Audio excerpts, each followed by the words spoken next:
Dusty Ochoa follows up the last Pro Tour, and now all of a sudden he finds himself in the top 8 of the biggest GP, really the biggest Magic tournament ever. And we're going to get a chance to take a look. And here he is. He's already opened up his pack. All right. So what do you like here? The sudden shock is a okay respell. All right, we're making sure that this we see this on there. The veteran armor, Warspike Changeling. Yep, still looking. Erratic mutation, and there's a search. What was his rare? Death Cloud. Oh, a Death Cloud. That's kind of interesting. I've talked to a lot of players, and a lot of people feel like 5-color green is one of the best decks in the archetype. I think it is too. Or decks in the format, rather. Go ahead. Right, yeah, and I think that's a reasonable choice there, leaning on the search for tomorrow. The Fiery Falls also. Dusty said that he liked red.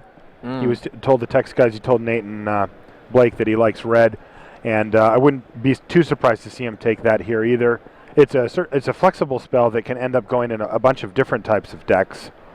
If he moves in on the search for tomorrow this early, well, that card can go in a couple different decks, but not nearly as many as the Fiery Fall could. Right. I have to say though, Gavin, first picking a Fiery Fall is certainly not where you want to be in this format. No, absolutely not. And in fact, I think there's something to be said maybe for just trying to, and he does take the Fiery Fall there, for just trying to force an archetype and seeing if it works out too. I mean, if you have to 3-0 a draft of this caliber of players with a format this powerful, you could also look at taking just some card like, I don't know, Blind Spot Giant maybe and moving in. Now, would I do that? I mean, I probably not, but you could at least consider it if your back was right. No, I know exactly what you're saying, and I agree 100%. Let's see what he finds in his next one. There's a Torn of Stone. You saw Wrathy Trapper. Yeah, and a Molten Disaster. That's kind of interesting. We haven't seen that all weekend. And that was pretty powerful in Time Spiral Block. I haven't played with it in this format at all, but it seems really powerful to me. Yeah. It's an Earthquake, essentially. And that'll go pretty well with a Fiery Fall that he first picked, going into some kind of red deck that wants a lot of mana. And he does indeed slam the Molten Disaster. Molten Disaster is an Earthquake that you can also give Split Second to, which is pretty awesome. What do you have to pay to give it Split Second? I believe it's RR X to cast and R to give Split Second. Okay. There's very few sweepers in this format, so that's definitely something. Now, there's another Blind Spot Giant here. And we see a Wrathy Trapper, Take Possession, a Dismisser, and a Blinkpop Nexus. Nexus, I've seen some people talk about this card. They like it a lot because you can just take it early, and it's a man land you'll basically always play in most of your decks unless you're 5-color. That's right. And Dusty does take that Blind Spot Giant. All right, I like the cut of his jib here. It looks like he has moved in a direction. Now, he's not fully committed at this point, but he certainly made a strong play, although I got to say, these packs have been pretty unexciting the level of power that we see in Modern Masters is very, very high. There's some bomb quality cards at uncommon, and unfortunately he's picking up some kind of, it looks like he's looking at that Mog War Marshal. Is that what you saw? Yeah, the Mog War Marshal. Also the Pirate Spellbomb, I think, is a card you could maybe talk about. Okay, sure. Careful Consideration is really good, but he doesn't have any blue cards yet, and he probably just wants to keep sending the signal of red. There he goes. Yep. Takes the Spellbomb. If he takes if he would have taken the Mog War Marshal, he can take a peek at goblins as well. Right. Dusty's last draft deck we just watched him play to make top 8 was a goblin-y deck. It had a couple murderous red caps. It had some mad antes. But I guess we'll kind of see if more of those cards come around. If one of the good uncommons comes around, then I could totally see Dusty moving in on the archetype. One Blind Spot Giant does not make a Giant's deck. No, in fact, it's very bad if your deck isn't a Giant's deck. So I would not recommend it. One thing to note is we have seen him pass 2 Wrathy Trappers now, so black is probably not somewhere he wants to move.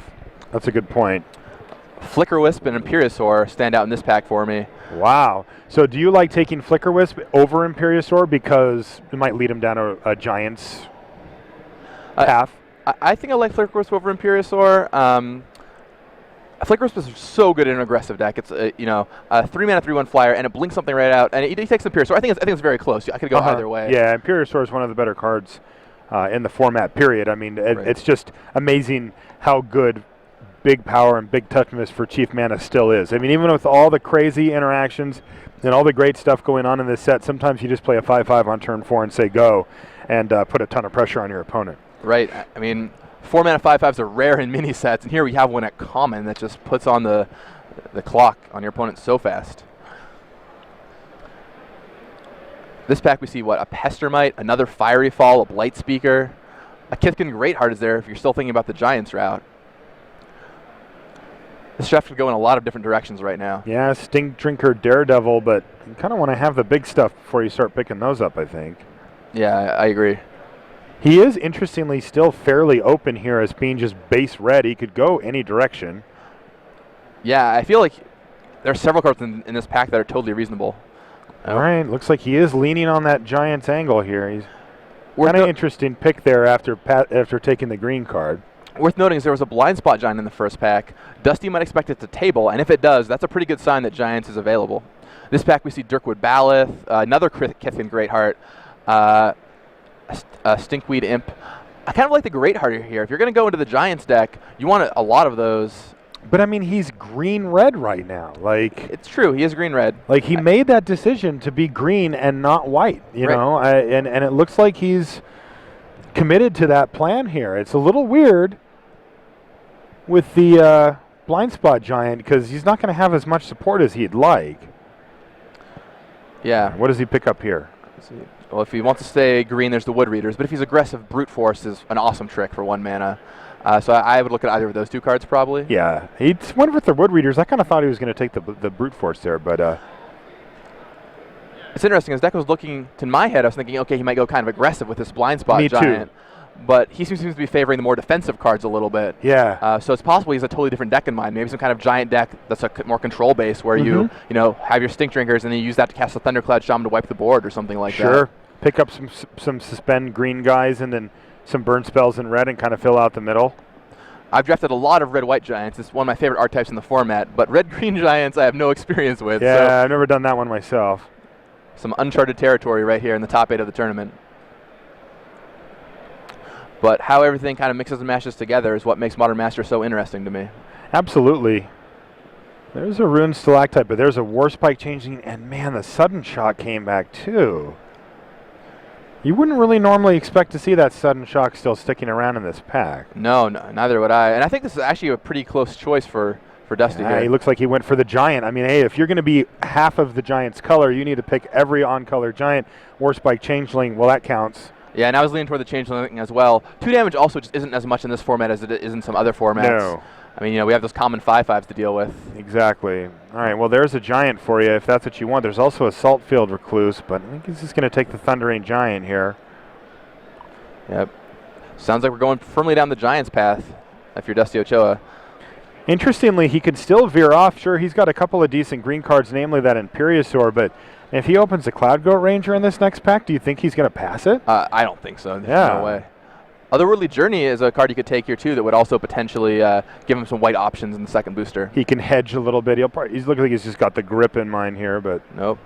It looks like he is firmly anti-white here. He just wants to keep passing that card and keep sending those white signals to his left. Yeah, he could definitely feel that it's not open. He could feel that he's got a bigger picture game plan where he's shipping a bunch of white and then staying out of it. There's a lot of different options here for Dusty. And to be fair, white has seemed pretty cut off. We saw that Flicker Wisp, but there hasn't been a single Amru Scout, which is the key white common. There was one, but it was very early. Oh, okay. Yeah. Sure, but there certainly haven't been any good late you're absolutely cards right. in that variety. I mean, no Bound in Silences that you've seen, no Amru Scouts. Yeah, none of the stuff that you really want. Oh, that's a late Skyreach Manta. That is a late one. There's also a Sylvan Bounty, which is pretty likely to make the deck for him if he wants to go for some type of splash. And I would take the Bounty, which he does. I think the Land Cyclers look kind of weak on the surface, but they are so good in this format. Oh, man, they're so sweet. Fixing you up. There's the Man of the Hour, Thalid, getting shipped off still. Somebody might like that. We'll see. I've seen a lot of those this weekend. Good old Thalid. Face Vaulter, too, is if you're playing the aggressive Goblins deck, is reasonable.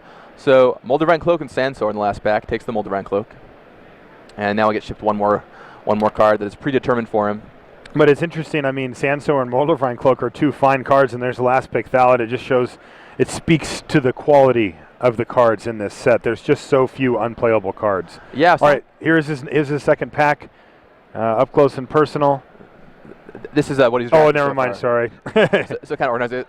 I was going to say, wow, that's a lot of green and red cards. But yeah, well, what a great booster for him to open. Probably get something back on the wheel, right?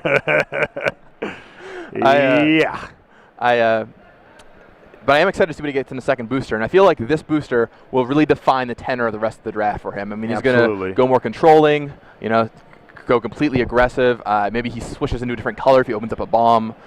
I think this pack will be a huge, play a huge role in the draft of Dusty Ochoa. I think so too. There's a lot of great options for him to open. Trump to Domains is a card he'd love to see. We were talking about changing directions potentially to go for something along the lines of a Cloud Goat Ranger or something like that. All right.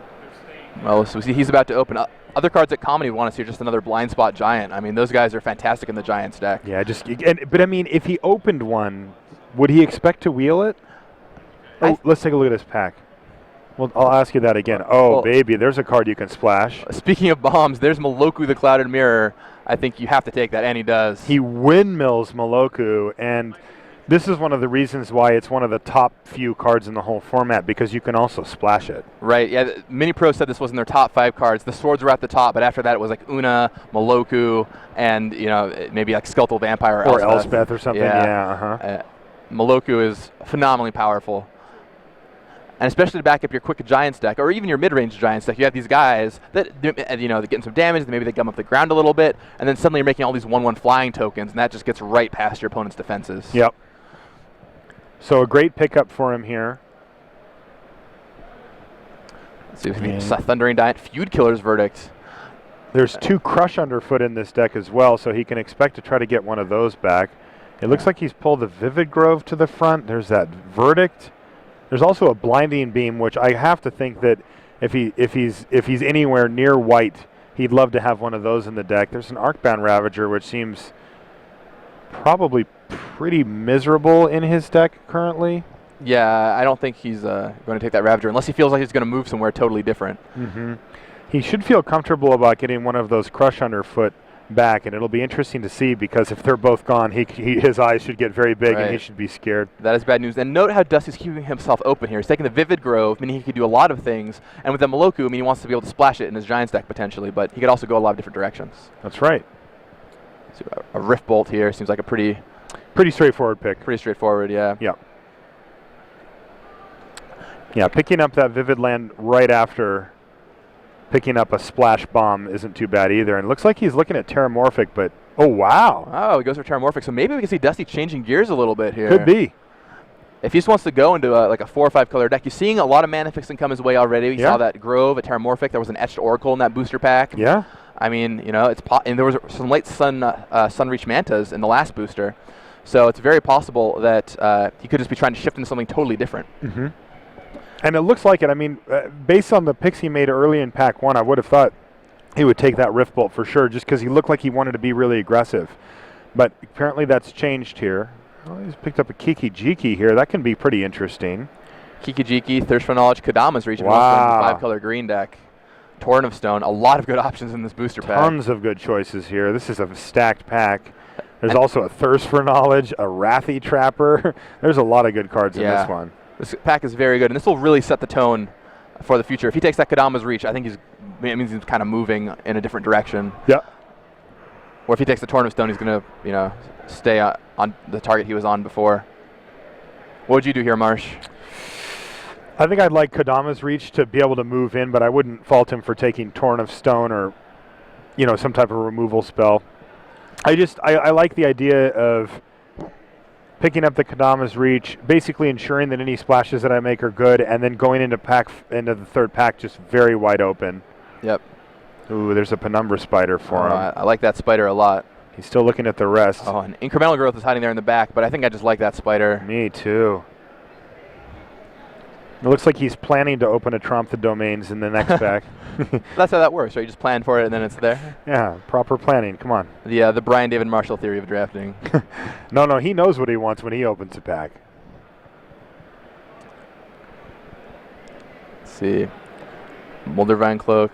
Not a lot here. Maybe Mog War Marshal. Yeah, I like that card a lot. Yep. Does a ton of work.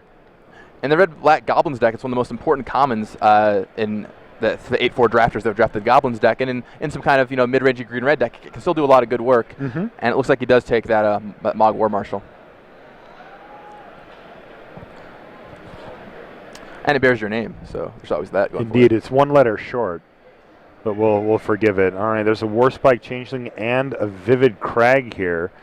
This could be a tough choice for Dusty. It depends on this really does kind of pick at his brain here about, well, what do you want to be doing in the next pack? Do you want to be red-green base with some splashes? Yeah, looks like he wants to be a little wider than that potentially.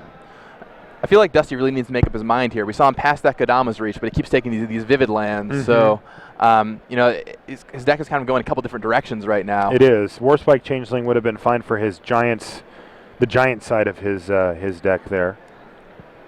But I'd imagine maybe his deck isn't going to be gianty at all. All we've really seen is that one blind spot giant, yeah, right? Yeah, that's true. So he might just be going to kind of a green-red beats deck. Yeah, you're right. There's a Sting Scourger and a Vivid Crag. There's also that Kodama's reach in the back, too. Yeah, there's a Kodama's reach. I like the reach here. Me too. Yep. This is going to set him up for the third pack so nicely. And I think staying open long has really rewarded Dusty. Now he's able to kind of go in and be like, okay, I'm going to take this Kodama's reach. I'm going to set myself up to be, you know, a 4 or 5 color deck if I need to be, or you know, even just 3 or 4 colors. And if he gets that Etched Oracle back around on the wheel here, that's going to be pretty phenomenal for absolutely for Dusty Ochoa.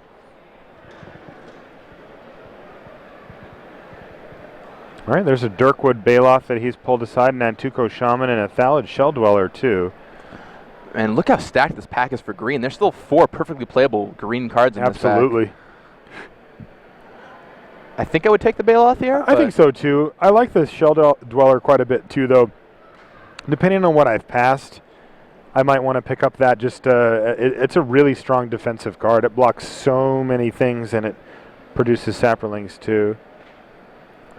And so both Crush Underfoot comes back. Now he's less interested in that now, though. He might still pick one up. He still has a Warspike Changeling hanging around in his deck. He could use one for the board or something. Yeah, I think I'd still grab one just in case. You never know what the third pack might bring. Maybe you'll head a little more gianty with a couple cards. And in a fit of controversy, he takes the non-foil. Wow. And there's that Oracle I was talking about. It came back on the wheel. This is a huge for Dusty Ochoa. Yeah. And even though he wouldn't mind that Walker of the Grove, he really needs to just take that Oracle, right? I mean, it's a great pickup for him. I like that Oracle a lot. After the picks that he's made this pack, it seems correct. It seems like he wants to move into the mystery pick. Deck. Yeah, we didn't see what he picked there. We'll see in a second when he looks through his cards. Yeah. That's a pretty late Mog War Marshal he can pick up. Absolutely. I like that a lot. I'm assuming he took that too, but now he's picking weird, and I can't see what cards he's taking. These are some pretty nice pickups for this late in the pack. Right, but he got rewarded too. He passed that Etched Oracle knowing that it could come back around. All right, those were a little too close, but... And it did. And I like how Dusty finally settled into an archetype here, and he's finally, kind of on a plan, as it were. 5-color green, go. Yep, and that's what many of the pros cited as the best deck in the format, they felt. He took the Greater Moss Dog. Greater Moss Dog over the Etched Oracle, really? Wow. And the Mog War Marshal. I like the War Marshal. The Moss Dog I was not expecting. I was not expecting that either. Just picks up maybe he just wants to be a 3-color deck with the best mana in history.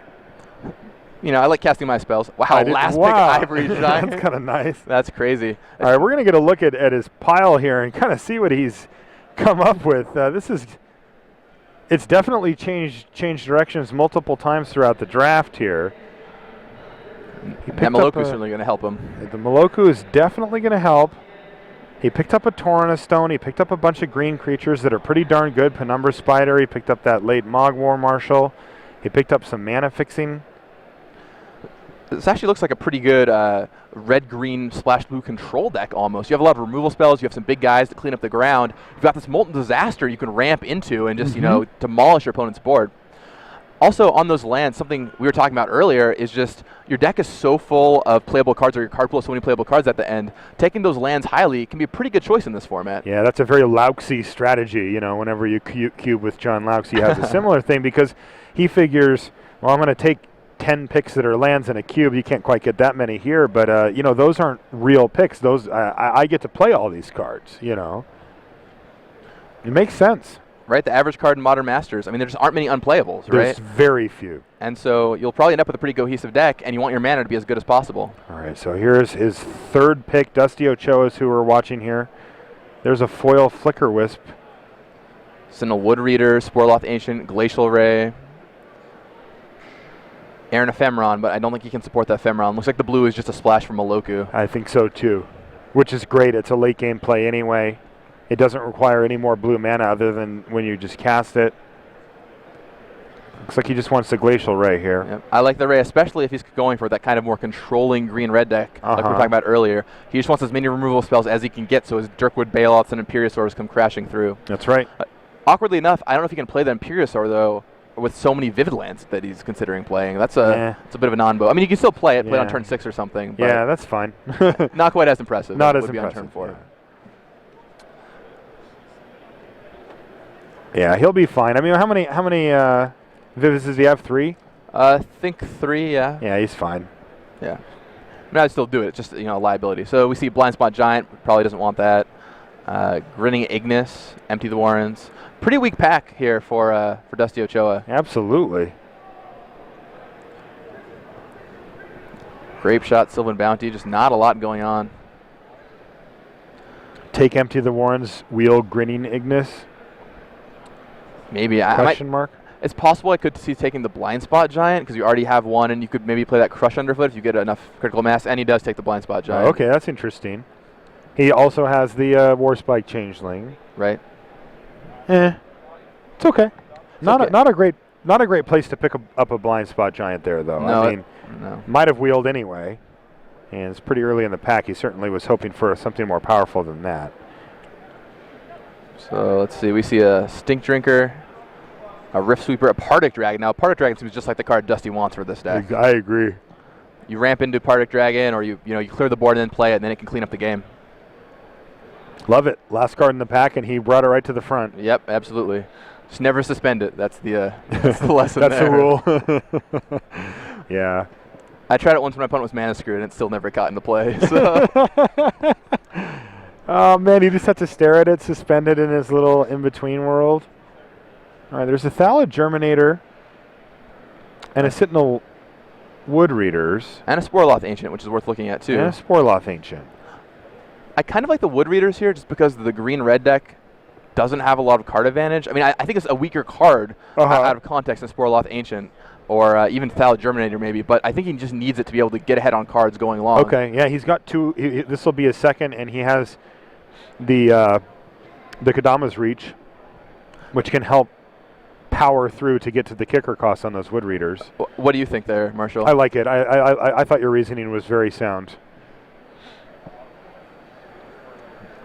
There's another Reach in this booster. That's pretty solid. 2 Etched Oracles. Wow. But he doesn't. No. I guess he's just not interested in Etched Oracles. Yeah, he doesn't want any of that, and I think he's just going to take the Kadama's Reach. Now, if one of those Oracles wheels, I could see him taking it because with all those Kodama's Reaches, I just think, and the Terramorphic Expanse and the Vivids, it seems like he'd be able to play Etched Oracle if he wanted to. Yep. But we'll see if any of them come back, especially in Pack 3, players are willing to hate them a little bit.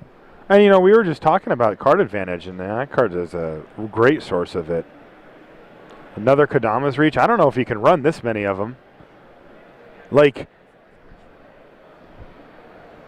you can...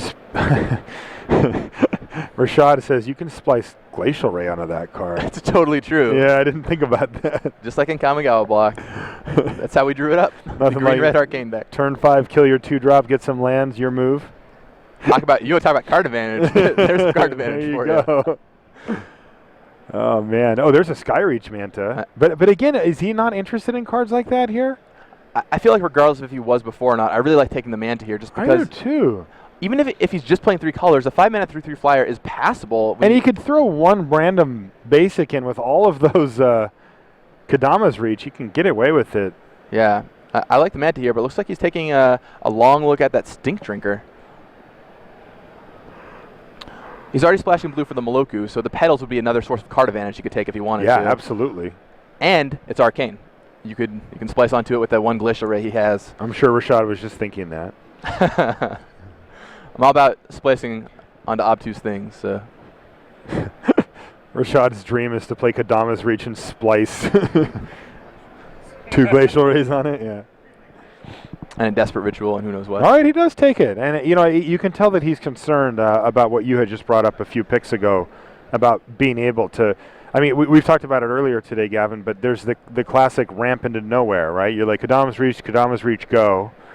And you just don't, you need some action. And when you have that much mana at your disposal, pure card draw spells like Petals of Insight are fantastic.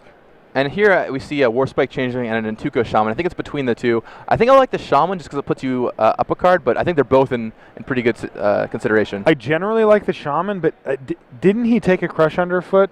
He did take a Crush Underfoot. He has one of them. Yeah, you got to wonder if he's got to lean a little bit harder. And also, he has 2 Blind Spot Giants, and if he wants to actually run them and make that a thing, he's going to need as many Changelings as he can get. That's a great point, Marshall. I totally agree. This pack, we see a Sentinel Wood Readers and a Brute Force, and I think I would lean toward another Wood Readers here. Now, this would be his third. I don't think he'll play this one, but it's good, and he does take it. It's good to have the option. Uh-huh. Especially after sideboarding, maybe you're playing in some kind of slow control deck. Oh, yeah, absolutely. And Wood Readers are good versus aggro, too. If you put them on turn 3, they definitely can hold off some stuff. Right. It's at base, it's just Horn a green Turtle Horn Turtle. works, yeah. Yeah. Was that a plane shifted card? Because that does not feel very green to me, Gavin. No, that feels like a blue card right there. It was not a plane shifted card, but it wasn't Planar Chaos. There was a white one like that? Yeah, all right. It makes me feel weird. I don't like it. Well, at least the cards have normal borders for this draft. I don't like the flavor of this pie. A blue kicker. Ah, okay. So we see Empty the Warrens and a Sylvan Bounty. Not really much for him here, huh? Not really much. If he wants to just hate a card, he could take that Worm Harvest out of the draft potentially. Yeah. But I think Sylvan Bounty is, a pretty reasonable playable card if he just wants to take that out of the draft also. Sure. I don't think he's going to play it, but... Yeah, he's got one in his deck. One Sylvan Bounty. Right. So, shuffles the Bounty to the front. We'll see if that's what he does indeed take here. The thing about the Land Cyclers is you want them early, but their effects are not that strong. So having, gaining 8 life in the late game, and he does take the Bounty there, is okay. But especially in Modern Masters, we can fall so far behind. Yes. It's not as strong as it could be. All right. So he's got a Moldervine Cloak, which he already has one of, an Echoing Courage pulled up to the front, and there's another Stink Drinker Daredevil. Now, we've seen Dusty eye those Stink Drinkers a lot this draft, but he hasn't really moved in on many of them. No, and I mean, I think that's fine. I don't know if this deck wants them anyway. Yeah, I agree. I like the Echoing Courage that he just took right there. I like that too. I mean, there's not that many combat tricks. One of the interesting wow. That is a late Sporloth Ancient. Yeah, he'll take that all day. I can't imagine him taking anything else. Me neither, especially with multiple Kodama's Reaches in his decks. It's like turn 3 that, turn 4... And somebody took the foil one finally, but I mean, do you think that'll make Dusty play it? Because I think it should be in that deck. I would play that Etch-Oracle in that deck. I mean, I'm curious to see how Dusty builds it. But throw a Swamp in there and make a 4/4. Right, you got all those Vivid Lands. You got the Terramorphic Expanse. You have 3 Kodama's Reaches. Yeah, I mean, it's pretty reasonable. Let's do it, Dusty. So there's